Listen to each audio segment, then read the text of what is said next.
Mike Sullivan. I'm a former IRS agent and teaching instructor with IRS. I worked years at IRS. It seemed that way. I worked for 10 long years. I made my way kind of up the ladder. I know what I'm talking about. I've been in private tax practice for 41 years, and I'm an expert, obviously, in all IRS matters. I've been on all the major TV stations. Just go to my website at 777irs.com and learn all about me and my team. Today, I want to talk to you about the IRS financial statement and giving that to them and what that means to you, what opportunities that has for IRS to know your status and stuff. So when you get to the point that you have to give IRS a financial statement, generally you have to give them the 433F, which is the one the service center, the 1-800 number uses, or the 433A, the one that local revenue officers use. Anytime you give IRS a financial statement, you're saying, here, IRS,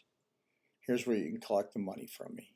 That's what they're looking at. They're looking at collecting the IRS debt, and they're looking at applying their standards to your case. You're saying, well, what does that mean? Well, IRS isn't going to allow the expenses you put down. They're going to allow about half of them, but the main half, the IRS food and clothing, the IRS housing and utilities, the IRS car payments and car expenses, they're going to put in the Department of Labor statistics for yours. So I want you to know that when you give IRS a financial statement, you're giving IRS a right into your bank statement, your financial life, everything that you do, your credit cards, what you spend your money on, all that stuff. So if you got to the point you have to give IRS a financial statement, if you don't owe a lot of money and have nothing, and I tell people this all the time, don't worry about it, give it to them.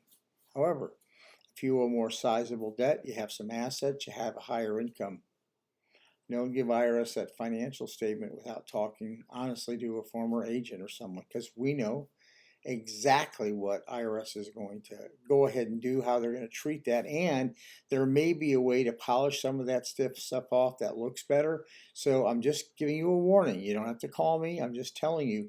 And once I got that financial statement from a taxpayer buddy, it was Shark City. It really was. What people don't know is how IRS is going to apply their standards to yours case. So you may have $3,000 in rent or a mortgage. IRS is going to give you $1,800. Why?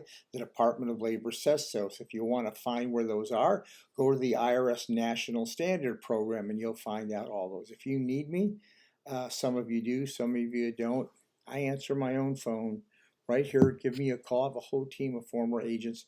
We'd love to hear from you. Call me. Call me if you need representation. Anyway, in the meantime, I wish you the best luck. Give me a subscription. I always give you the best tax tips because I've worked for IRS. Thank you.